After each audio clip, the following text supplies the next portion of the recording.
I've hinted at this over the last 2 weeks, but I actually haven't formally announced it. So please consider this official news.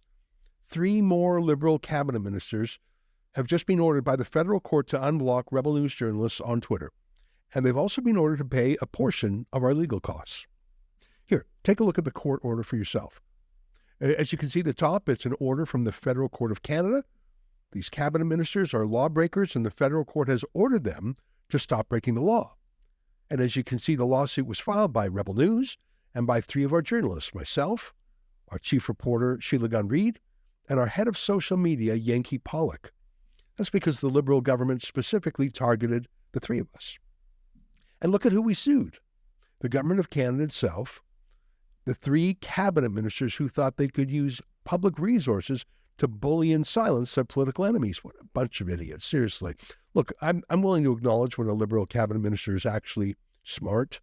I mean, don't press me to name one right now because I'm actually thinking about it when I have a tough time calling one really smart. They're usually chosen for diversity purposes or as political favors, but I am willing to acknowledge that they're not all stupid. But seriously, after we had already gone to court and got a court order against Stephen Guilbeault for this exact same thing, how dumb do you have to be to say, a federal court has just said that's illegal, and my colleague Stephen Guilbeault was just humiliated and was ordered to pay costs to Rebel News, sign me up to do the same thing?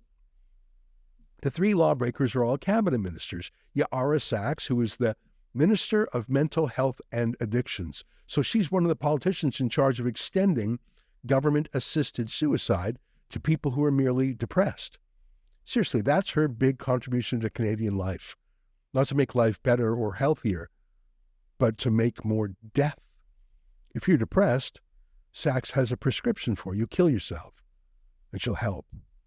She's best known, though, for her shining moment of public service when she stood up in Parliament and ranted a bit about the trucker convoy. Remember this? How much vitriol do we have to see of honk honk, which is an acronym for Hail Hitler, do we need to see by these protesters on social media? I'm so embarrassed to say that she is my own member of Parliament, but I'm pretty sure she's going to be smashed into a million pieces by Roman Baber, the Conservative who is running against her. He's sort of the opposite of Sachs. He's pretty smart.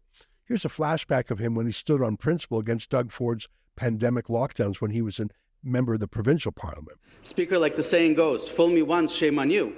Fool me twice, shame on me. It's the holiday season, but Ontarians get fooled again because the government is about to steal Christmas. For more than a year, they were telling us that vaccination is the best and sure way out of the pandemic. But now 90% of us are vaccinated, but we're still in the naughty list, and public health won't leave us alone.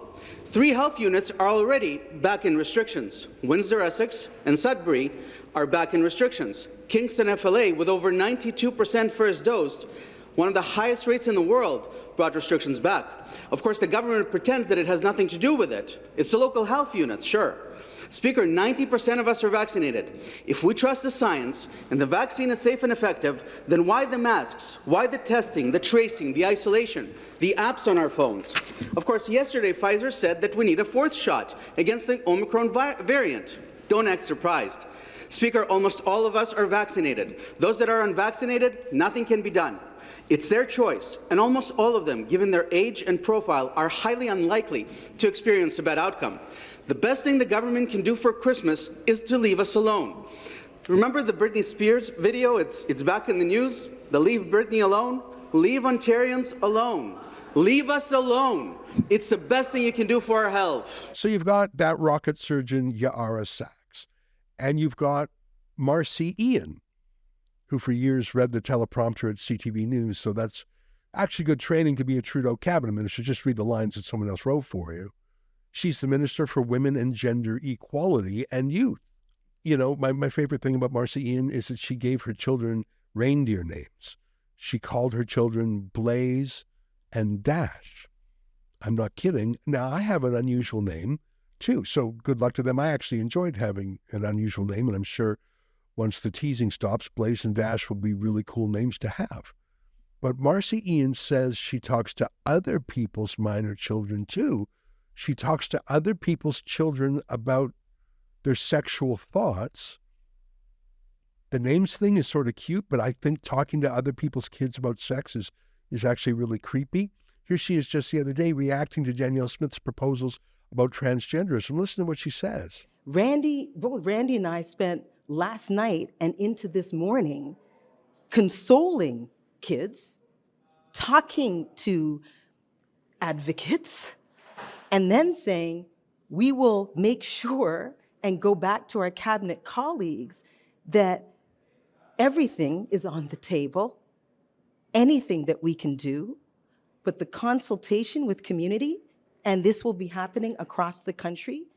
It has been happening, but I'm going to be heading on the road and bringing forward, the opinions and the life experiences of those this impacts. So what I wouldn't do is put out a statement without proper consultation and othering people before, I want to say, blowing up people's lives. There are kids, as Minister Boisneau said, who woke up this morning and went, am I even safe? What do I do? What can we do? So it's hearing those voices and going back to the table that we sit at and doing whatever we can. But first, it's listening, consulting, understanding what community wants, because this is grassroots. And as Randy mentioned, yes, allies too, because first it's the queer community, and then whose rights come after that, right? Who next? Now, I actually think she's lying there. I really have trouble believing that any teenager in Alberta actually even knows who Marcy Ian is, let alone thinks, this is someone I'm going to call to talk about a personal question with. Like, why would you call a member of parliament from Toronto? I don't believe it, but let's take it at face value as if she tells the truth. What the hell is she doing? Staying up late at night, talking to other people's children about their sexuality? What a creepy perv. Yeah, so she's one of the three cabinet ministers we sued. And the last is the biggest loser of all, Karina Gould. You'll remember she's the one who posed for selfies with the Nazis' SS officer Yaroslav Hunka and then gave him a standing ovation. Then Gould led the charge to scapegoat the Speaker of the House. Back then he was called Anthony Rota. She blamed the whole thing on him and demanded that he resign, which he loyally did. But last week on Friday, Rebel News broke the story that, in fact, it was the Prime Minister, not Anthony Rota, who invited Hunka. This is the Access to Information document that showed it was Trudeau's office, not Rota, who invited the Nazi. Trudeau lied about it, of course, and he made Rota lie about it to protect him. But now we know it was Trudeau all along. And now that we know that, will Karina Gould insist that he, too, resign, like she insisted Rota resign? So really, three of the worst cabinet ministers in Canada, Yara Hong Kong Sachs, Marcy Sex Chat Ian, and Karina Nazi Salute Gould. It's absolutely unsurprising that these mediocre ministers thought they could bully Rebel News. Imagine being a powerful cabinet minister with a huge salary and a limousine and a chauffeur, but more importantly, with all the power of the government, but still you feel the need psychologically to abuse journalists you don't like. Well, not on my watch. As you can see in the order, just like the order we got against Stephen Guilbeault, these cabinet ministers are ordered by the federal court never again to block us for the rest of their careers as MPs. For Yara Sachs, now that likely means just one more year since she's surely going to lose her election, but here's what the court order says anyways. I'll read it. At any time while the Honourable Marcy Ian, the Honourable Yara Sachs, and the Honourable Karina Gould remain members of Parliament, they shall not block or permit anyone acting on their behalf to block the accounts on X, the platform formerly known as Twitter, or any successor platforms as specified below. And then they list who was blocking whom, and if they break that order, they're in contempt of court. Now, because these three lovely ladies immediately capitulated to us rather than fighting us for 2 years like Stephen Guilbeault did, they only had to pay us, and were only ordered to pay us, $1,750 for our costs, which again didn't reflect all of our costs, but still, they have to pay it. Although I'm pretty sure that just like Stephen Guilbeault, they'll foist that cost on taxpayers. But again, it shows how awful these politicians are.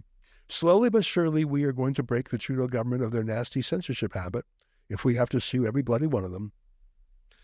Blocking us on Twitter is one of the pettier ways they censor Canadians. As you know, Twitter feeds are filled with government announcements and policies, and it's where ordinary Canadians have the right to reply back to cabinet ministers directly. It's a government service like visiting a government office, but more high-tech. But we've now done it so many times. It's easy and fast and relatively economical for us to sue. But we have much bigger censorship fights against the government, much more costly, that take other forms. For example, the worst was when liberal bodyguards physically attacked our journalists. I expect we will file a lawsuit against the government over their assault of David Menzies. I think we'll probably file that in the next week or two. We're just finalizing it now. We have other censorship lawsuits too, including perhaps our most important one, Trudeau's policy of having government staff reviewing media outlets like ours before granting a so-called journalism license, the QCJO license, Qualified Canadian Journalism Organization. That's how Trudeau plans to promote propaganda outlets like the CBC and demote and throttle independent outlets like ours. But that's a story for another day. For today, join with me in celebrating the humbling of 3 arrogant, authoritarian Trudeau cabinet ministers. It's a small victory, but it is a victory. To see the court order for yourself, and maybe you want to save it as your screensaver or something like that to be reminded of it. And if you want to help us fight Trudeau censorship, visit twitterlawsuit.ca. Thanks.